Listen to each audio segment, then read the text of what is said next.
बना था बांग्लादेश, अब बनेगा सिंधु देश। जी हां, कल बना था बांग्लादेश, अब बनेगा सिंधु देश। पाकिस्तान में इस वक्त यही नारा गूंज रहा है। यह नारा पाकिस्तान को डराने वाला नारा है। पाकिस्तान में सिंध प्रांत में हाहाकार मचा हुआ है। सेना की गाड़ियों पर हमले हो रहे हैं, मंत्रियों के घर फूके जा रहे हैं। जो तस्वीर आप देख रहे हैं इस वक्त, वहां पर मंत्री का पूरा घर जला दिया। आज आपको बता रही हूं, जो तस्वीर दिखा रही हूं उसे समझ लीजिए। इस वक्त पाकिस्तान में एक सिविल वॉर छिड़ चुकी है। किसी देश में भी अगर सेना पर हमले हो रहे हो और कैसे वहां पर मंत्रियों के घर फूके जा रहे हो, तो आप मान लीजिए गृह युद्ध छिड़ चुका है। जो तस्वीर आज आपको दिखा रही हूं वो बताती है कि पाकिस्तान में बलूचिस्तान के बाद अब सिंध में भी विद्रोह की आग उठ गई। आपको दिखाती हूं कैसे पाकिस्तान का नक्शा ये बताता है कि वहां दो बड़े प्रांत आग के हवाले हो गए। एक बलूचिस्तान जो सबसे बड़ा प्रांत है, लेकिन वहां लोगों के पास कोई संसाधन नहीं, उन पर सिर्फ अत्याचार है। वहां तो एक आग लगी थी पहले से। अब सिंध में भी लोगों ने सेना के खिलाफ हथियार उठा लिए हैं। दोनों में ही पाकिस्तान से अलग होने की चिंगारी उठ गई। सेना की गाड़ियों को रोककर उन्हें टारगेट किया जा रहा है। ये देखिए, बलूचिस्तान और सिंध कितना बड़ा हिस्सा पाकिस्तान का है। ये दोनों ही पाकिस्तान से अलग होने की बात कर रहा है। तस्वीर दिखाइए जरा। बांग्लादेश के बाद अब सिंधु बनाने की बारी आ गई, यानी पाकिस्तान को काटकर एक और अलग देश बनाने की मांगी। तस्वीरें देखिए, मंत्री के घर के बाहर बंदूकें लेकर प्रदर्शनकारी पहुंच गए। सेना वाले वहां से भाग गए, घर को आग के हवाले कर दिया। ये मंत्री का घर फूका है और यहाँ कुछ नहीं कर पा रही है सेना।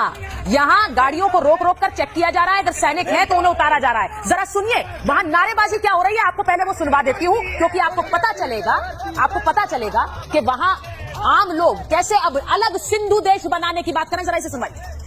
बांग्लादेश आज बनेगा सिंधु देश। गोलियां खाकर जिंदा है, जिंदा है, जिंदा है।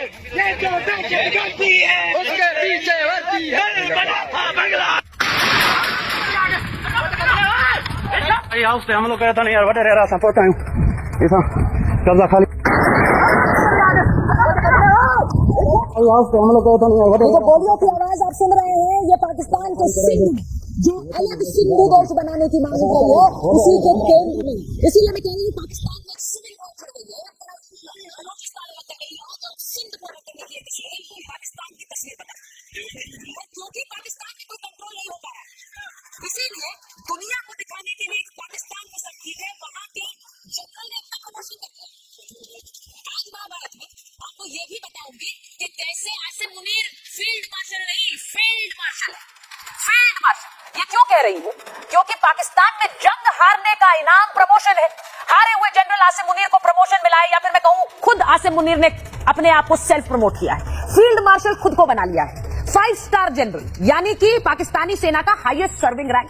अब ये आसिम मुनीर को क्यों मिला है? अपनी सेना की भद्द पिटवाने के लिए, अपनी सेना को ऑपरेशन सिंदूर के आगे बेबस बनाने के लिए उसे फील्ड मार्शल बनाया गया है। पाकिस्तान की बहुत पुरानी एक वहां पर वो तरकीब है कि जब हार जाओ तो जोर जोर से वहां सेलिब्रेशन करो, जिससे दुनिया को दिखाओ हम जंग हारे नहीं, अपने आवाम को कैसे बेवकूफ बनाते हैं। ये तस्वीरें ऑपरेशन सिंदूर के तहत जो तस्वीरें आई, जिसमें उनके एयर बेसिस को निशाना बनाया गया, जैसे पाकिस्तान में तबाही मची, आतंकी ठिकानों को नेस्तनाबूद किया, लेकिन इन सब का इनाम मिल रहा है आसिम मुनीर को।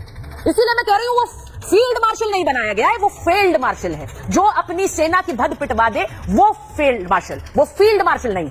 और इसीलिए जब आसिम मुनीर का प्रमोशन होता है तो उससे एक तस्वीर पाकिस्तान में निकलकर आती है कि क्या पाकिस्तान में अब तख्ता पलट तय है? क्या पाकिस्तान में आसिम मुनीर सब कुछ अपने हाथों में लेना चाहता है? एक लोकतंत्र की तस्वीर है शहबाज शरीफ, लेकिन वो तख्ता पलट कभी भी हो सकता है। ये जो आप तस्वीर देख रहे हैं, आप इस तस्वीर में आसिम मुनीर के साथ साथ अयूब खान को भी देख रहे हैं। पाकिस्तान में फिर सत्ता हड़पने की तैयारी। सेना चीफ से फील्ड मार्शल बनाया गया है आसिम मुनीर। पाक सियासत में इस खबर से हलचल तेज हो गई। पाकिस्तान में क्या तख्ता पलट करेगा अब आसिम मुनीर? ये क्यों कह रही हूँ, क्योंकि इससे पहले एक ही फील्ड मार्शल रहा है पाकिस्तान में, वो अयूब खान।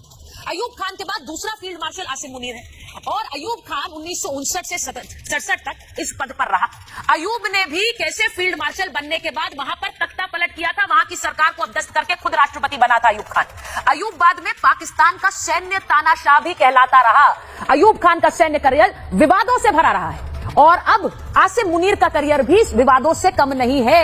उसकी हेट स्पीचेस आपने सुनी है, और आसिम मुनीर अब इस हार को क्योंकि हजम नहीं कर पा रहा है, तो क्या वो भी तख्ता पलट करेगा, जैसा कि इतिहास में पाकिस्तान में पहला हुआ?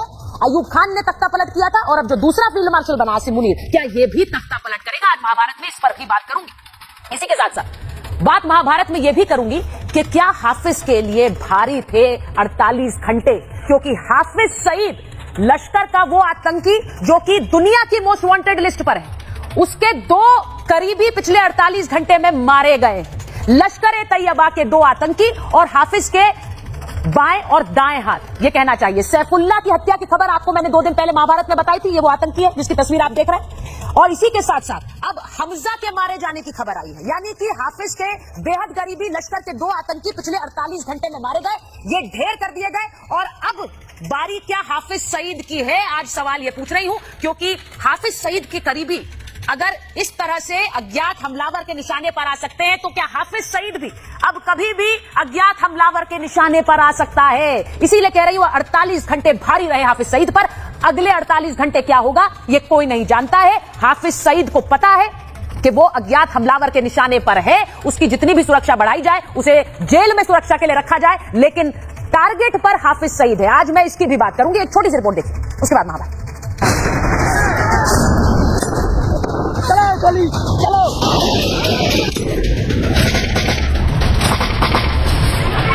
पाकिस्तान में मचा है हड़कंप। पिछले 48 घंटे में हाफिज के 2 करीबी ढेर। सैफुल्लाह के बाद हमजा भी मारा गया। अज्ञात हमलावरों ने काटे हाफिज के दोनों हाथ। पाक में छिड़ गया गृह युद्ध।